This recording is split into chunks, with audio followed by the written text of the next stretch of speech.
जब मेरे पास कुछ ना बचा तो दूसरी शादी करने पहुंच गया। लेकिन मैं तुम्हें ज़ारा, भाई तुम क्या बात कर रही थी? कुछ नहीं। अनान दूसरी शादी करने वाला है? नहीं भाई, मेरी बात तो सुने। भाई क्या कर रहे हैं आप? मेरी बात तो सुने। अम्मी, आपको कोई गलतफहमी हुई? या अल्लाह खैर, क्या हुआ है? अम्मी पूछे इससे, ये क्या बकवास कर रही थी? अम्मी, मैं अपनी दोस्त से फोन पे बात कर रही थी, अचानक से भाई आ गए। ना जाने क्या सुना है, क्या समझ रहे हैं, गलतफहमी हुई है कोई? कोई गलतफहमी नहीं हुई मुझे। मैंने खुद सुना है कि तुम कह रही थी कि अनान दूसरी शादी करने जा रहा है। क्या? नहीं, ये झूठ है, ऐसा कुछ नहीं कह रही थी मैं। ऐसा नहीं कहूं, झूठ मत छुपो। भाई मेरा फोन दे। मैं तुम्हारी दोस्त से बात करता हूँ ना। मेरा फोन दे दे। तो फिर सच सच बताओ ना। हाँ ज़ारा बताओ,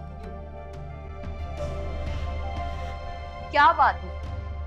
इतनी बड़ी बात तुम क्यों छुपा रही हो हमसे?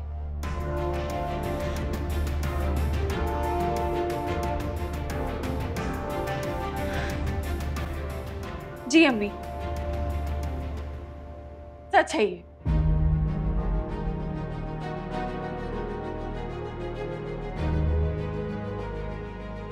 हनान दूसरी शादी करने वाला था,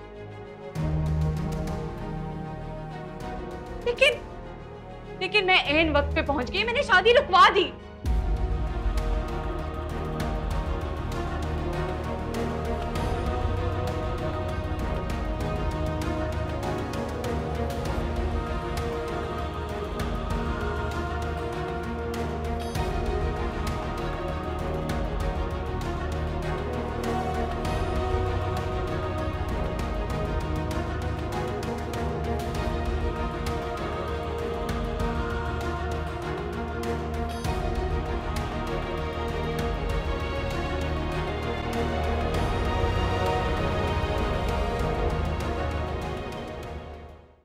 अरे बेटा, तुमने यहाँ का क्यों कहा?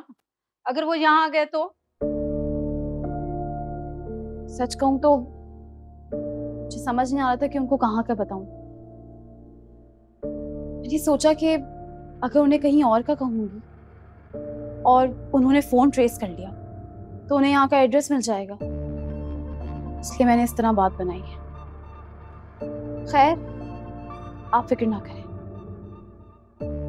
अगर मेरा और उनका सामना हो भी जाता है ना, तो अब मैं उनसे दो टोक बात करूंगी।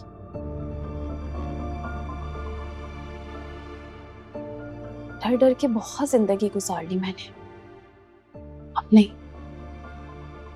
शाबाश बेटा, तुम्हें ऐसे ही करना चाहिए।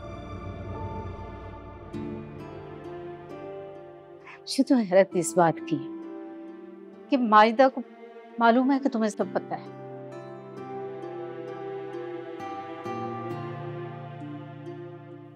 इसके बावजूद वो जरा सी भी शर्मिंदा नहीं है।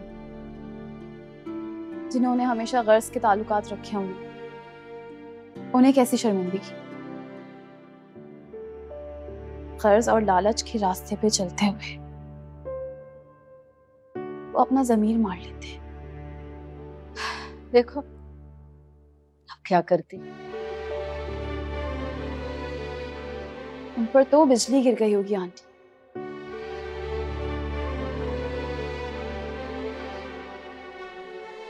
जिस प्रॉपर्टी को हथियाने के लिए उन्होंने मुझे हमेशा कैद में रखना चाहा, वो प्रॉपर्टी अब उनको अपने हाथ से जाती नजर आ रही होगी। बेटा, मुझे तो इस बात का डर है कि कहीं उसने कोई जाली पेपर ना बनवा रखे हो। करने दे उन्हें, अपनी सी कोशिश है।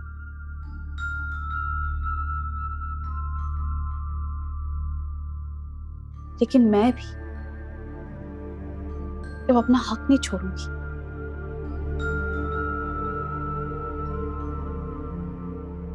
आखिरी हद तक जाऊंगी।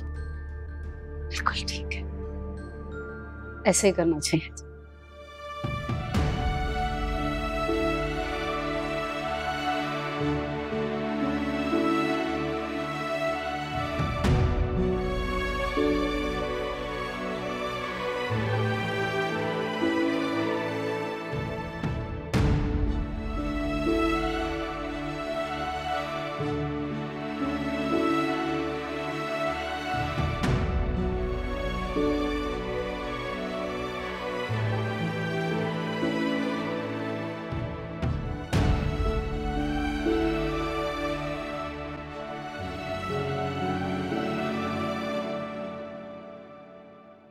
शिवा, वैसे देखने में तुम इतनी बेवकूफ लगती तो नहीं।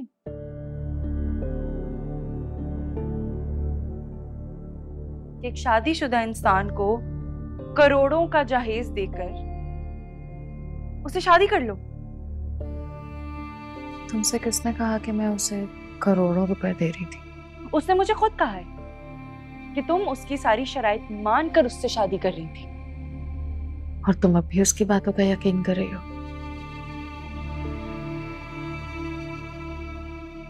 उस झूठे फरेबी और मकार की बातों का? नहीं करती यकीन।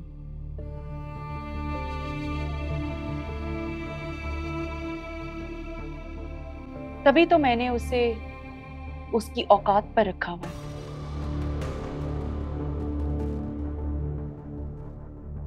6 माह से मेके में बैठी हुई हूं।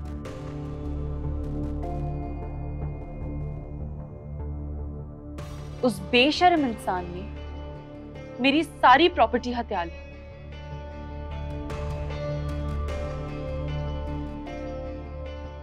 अब पहले मैं उससे सब कुछ वसूल करूंगी और फिर लात मारूंगी। अच्छा,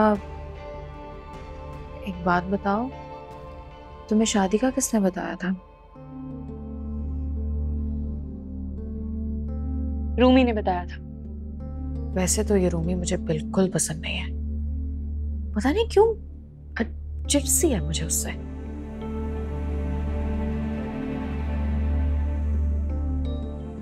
लेकिन जिंदगी में पहली बार उसने कोई अच्छा काम किया है।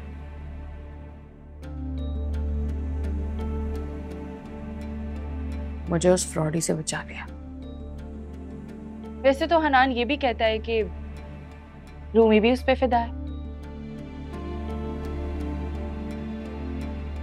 मुझे तो डर है कि कहीं अगली बारी बेचारी उस रूमी की ना हो। रूमी को तो घास भी नहीं डालेगा वो, तगड़ी पार्टी जो नहीं है। ये बात भी ठीक कह रही हूँ। हनान एक नंबर का मतलबी इंसान है। हाँ,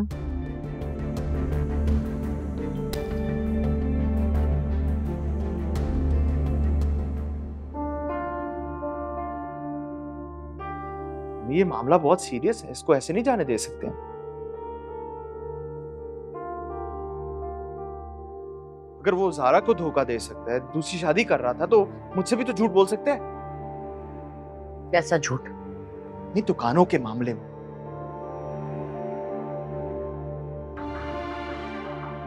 मुझे क्या पता, वो मेरे साथ ड्रामा कर रहा होगा और क्या।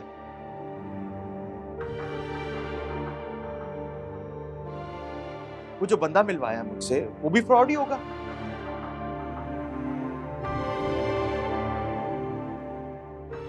और जो बिजनेस की बातें थी वो सब झूठी है और क्या। ले देखे, वो 2 ही दुकानें थी मेरे पास,